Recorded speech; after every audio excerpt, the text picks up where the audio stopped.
story of a New Jersey mayor who traveled to Poland to help the many refugees fleeing the violence in neighboring Ukraine.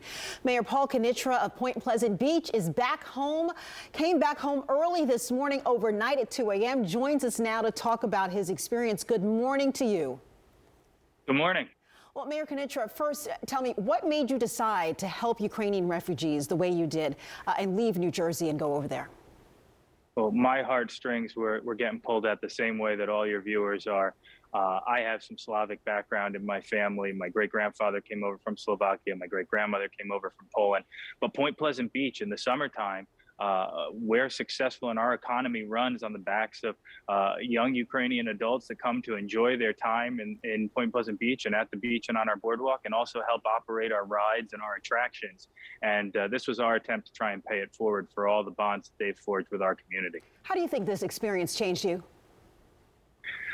Everybody says, this has changed me for forever. You hear that kind of cliche saying all the time, but this really has. When you see the buses filled with orphans and only one or two adults on them, when you see people's faces as they finally show up at the refugee center and look inside and understand, the severity of the situation that they're facing and the uncertainty that lies ahead, it sticks with you. And again, another cliche is, appreciation for everything that you have.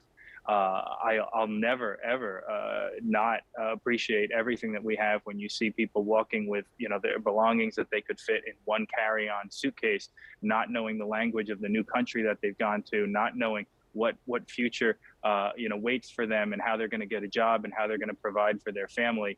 It really does put a lot of things in perspective. What should the people in New Jersey know when it comes to the work that's left to be done there? Because I'm sure there's tremendous work that's left to be done.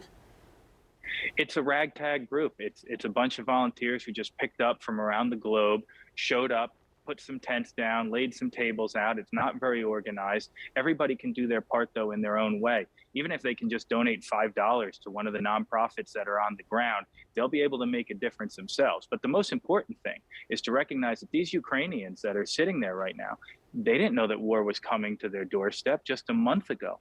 And things can change in the blink of an eye and everything get uprooted.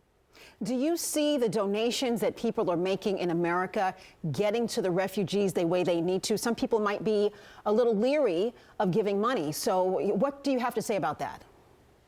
We really tried to vet all the different organizations. We talked with all the organizations. We looked at their operations on the ground. We even volunteered. And I'll give you a perfect example. World Central Kitchen is run by Chef Jose Andres. He's a celebrity chef in the D.C. area.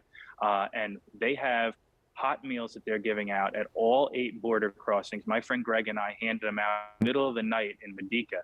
And they really do make a difference. They help with the logistics. We're seeing the money make a difference, and that's what's really important. So even if you have $5 to give, please give it. It'll help.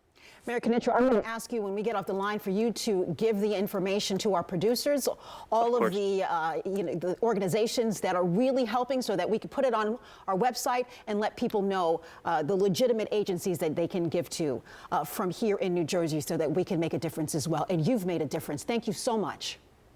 Thank you so much. We'll talk to you soon. Okay.